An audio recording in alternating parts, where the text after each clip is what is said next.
যেদিন হাইকোর্টের ডিভিশন বেঞ্চের এক রায়ে এক ঝটকায় প্রায় 26,000-এর চাকরি বাতিল হয়ে গিয়েছিল, সেদিনই প্রশ্ন উঠতে শুরু করেছিল যে নিয়োগ প্রক্রিয়া লোকসভা ভোটের পরে শুরু হবে, তাতে কারা সুযোগ পাবেন?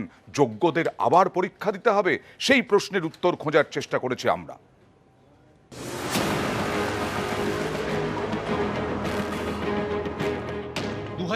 সালে এসএসসি নিয়োগের পুরো প্যানেল বাতিল করেছে বিচারপতি দেবাংশু বসাকের ডিভিশন বেঞ্চ। সোমবারের এই রায় ঘিরে রাজ্য জুড়ে শোরগোল। অনেকের মনেই উঠেছে অনেক প্রশ্ন, যেমন যোগ্য আর অযোগ্যদের বিচার হলো কোথায়? যোগ্যদের চাকরি কেন বাতিল করা হলো? যারা অপরাধী করেছে তাদের বাতিল হলে হতে পারে, কিন্তু 100%-এর মধ্যে 8.5%-এর জন্য পুরো 100% প্যানেল ক্যান্সেল, এ কি বিচার ব্যবস্থা? সিঙ্গেল বেঞ্চের নির্দেশে পাওয়া চাকরিও কেন বাতিল হলো? আমি 5 বছর আগে যেভাবে প্রিপারেশন নিয়েছি বা যেই এফোর্টটা আমি পড়াশোনার পেছনে দিতে পেরেছি, আমি কি 5 বছর পর এখন যে আমার সিচুয়েশন, আমার ছোট বাচ্চা আছে, সংসার সামলে, আমি কি সেই রকমভাবে পড়াশোনাটা করতে পারবো? যে আবার যোগ্যদেরও আবার পরীক্ষা দিতে হবে, মানে আমি এটা কিছুতেই বুঝতে পারছি না যে এরকম রায় কেন দিল। কলকাতা হাইকোর্ট নির্দেশ দিয়েছে ওএমআর শিট পুনর্মূল্যায়ন করতে নতুন টেন্ডার ডাকতে হবে। নতুন সংস্থাকে দিয়ে ওএমআর শিট যাচাই করা হবে। অনেকেরই প্রশ্ন, এর আগে যে সংস্থা ওএমআর শিট মূল্যায়ন করেছিল তাদের বিরুদ্ধে জালিয়াতির অভিযোগ ওঠে। সেই সংস্থার ওএমআর শিট থেকে কিভাবে যোগ্য অযোগ্য বিচার করা সম্ভব? এই রায় অনুসারে যোগ্য প্রার্থীদেরও বসতে হবে পরীক্ষায়।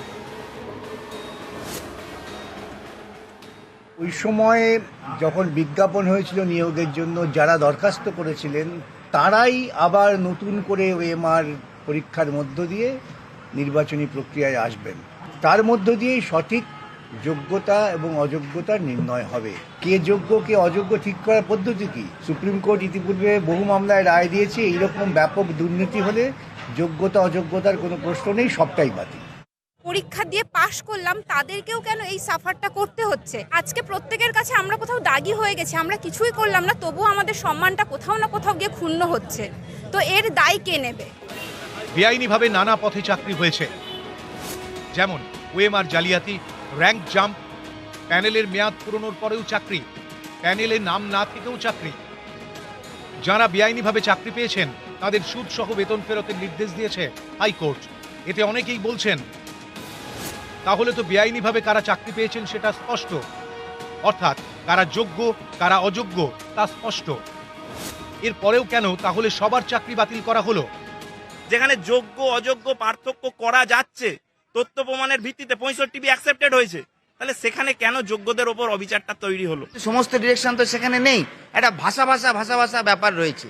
তার মানে জজ নিজেও কনফিউজ ছিল যে আমি কি করব, 23,000-এর চাকরি একদম বরবাদ করে দেবো না রেখে দেবো।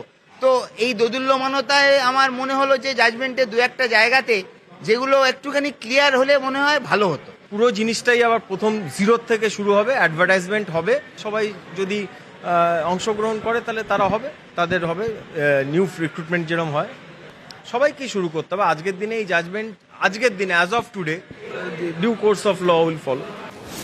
2016 সালের প্যানেল 2024 সালে বাতিল।